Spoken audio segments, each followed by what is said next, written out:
कि जैसा कि अभी परसों के दिन नगर पालिका में एक घटना घटी और वो अधिकारियों की सोच रचनात्मक थी और व्यवस्थित ढंग से पहले जगह की व्यवस्था कराई गई, व्यवस्था कराने के बाद में अलाउंस कराया गया, अलाउंस कराने के बाद में अतिक्रमण हटा रहे थे। लेकिन शहर के कुछ असामाजिक तत्व जिनका खुद भी कोई न तो व्यक्तित्व है न कोई चरित्र है, ऐसे लोग जाकर के वहाँ अधिकारियों के साथ में अभद्रता किए और मैं समझता हूँ कि वहाँ पे कुछ अन्य लोगों का भी उनका सहयोग प्राप्त था।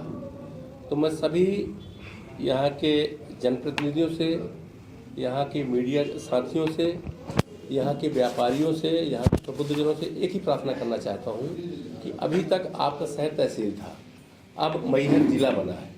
जैसे मैहर जिला बना है उसके हिसाब से हमको इसका स्वरूप बदलना है।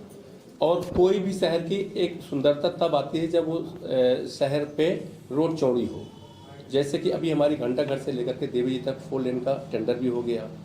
एक अलाउद्दीन की राह से लेकर के और जेल की राह तक, जेल की राह से लेकर के होटल साक्षी तक, फिर जेल की राह से लेकर के और होटल गलस्की तक, फिर घंटाघर से लेकर के कॉलेज तक, ये अपने को 4 लेन बनानी है। अब 4 लेन बनानी है और अतिक्रमण है तो उसको व्यवस्थित करने के लिए, लेकिन जैसे ही पहले दिन अतिक्रमण की कार्रवाई शुरू हुई, मैं प्रशासन से बात किया, माननीय कलेक्टर साहब से बात किया, सीएमओ साहब से बात किया, एसडीएम साहब से बात किया, एसडीओपीटीआई से बात किया और बैठ करके तय मैंने ये किया कि सबसे पहले हम जगह निकालें और इनको व्यवस्थित किया जाए और व्यवस्थित करने के बाद में फिर हम अतिक्रमण हटाएंगे। उसके अंतर्गत हमने एसडीओपी बंगले के जैसे सामने कम से कम नहीं तो 2.5 एकड़ की ज़मीन निकाली, जो कि मैहर का एक हृदय कहलाता है। वहाँ पे हमने निकाला, उसको बराबर किया। इसके बाद में दूसरी जगह हमने निकाली पुरानी सब्जी मंडी में, एक जगह निकाली ब्रिज के उस पार संगीत महाविद्यालय में, एक जगह निकाली पूर्व दरवाजे के पास, एक जगह निकाली ओमकार पैलेस के सामने, बाबा तालाब के सामने।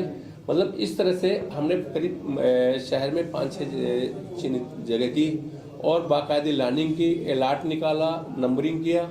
नंबरिंग करने के बाद में अलर्ट लेने के बाद अगर इसके बावजूद भी लोग बाग नहीं मानेंगे, नहीं हटेंगे और वो जिद पे अड़ेंगे तो उनको फिर प्रशासन फोर्सली तौर पे उनको वहाँ से हटाएगा और उस पर मैं मजबूर हो जाऊँगा कि मैं किसी के लिए खड़ा हो पाऊँ। भ्रामक खबर ये चलाई जा रही है कि ठेला हटा दिए जाएंगे लेकिन जगह उनको न दी जाएगी।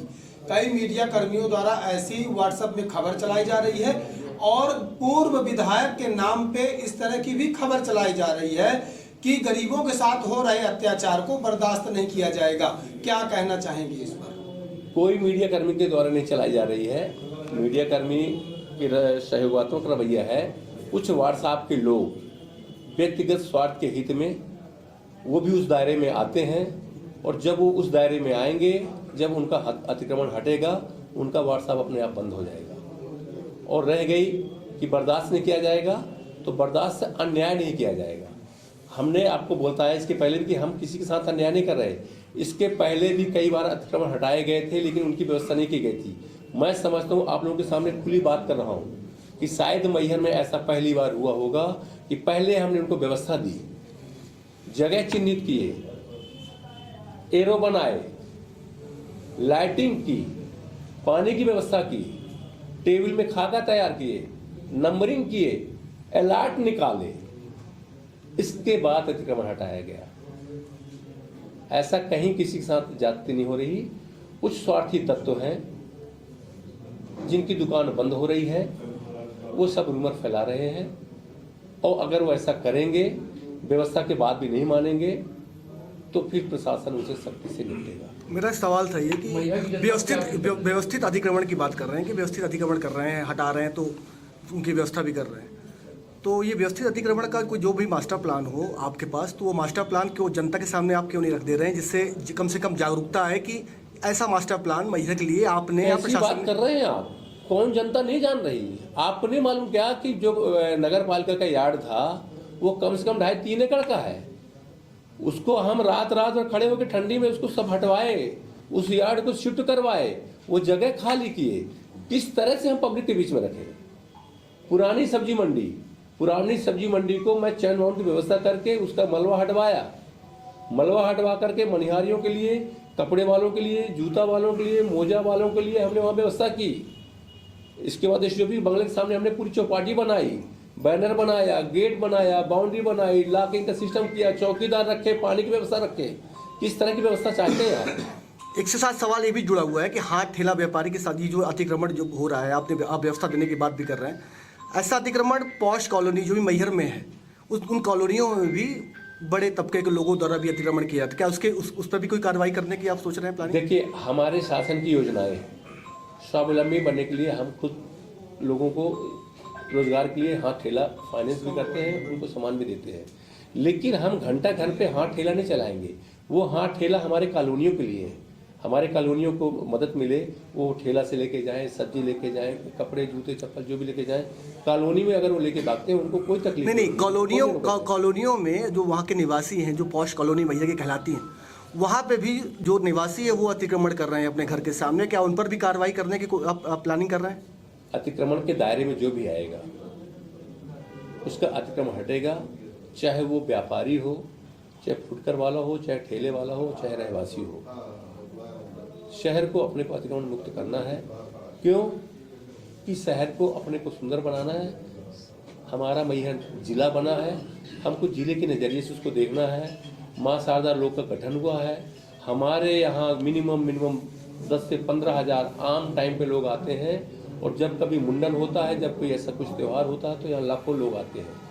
तो उनको भी हमको सुविधा देना है। जो बाहर से आकर के हमारे शहर को 2 पैसे देते हैं, उसमें चाय वाला हो, किराना वाला हो, होटल वाला हो, दुकानदार हो, खाने वाला हो, सबको 2 पैसा मिलता है। यातायात पार्किंग की व्यवस्था है, इसके बावजूद भी जगह जगह है 4 व्हीलर 2 व्हीलर ये तमाम गाड़ियां अपनी अपनी दुकान के सामने खड़ा कर लेते हैं। क्या भविष्य में कोई ऐसी प्लानिंग इनकी भी व्यवस्था की है?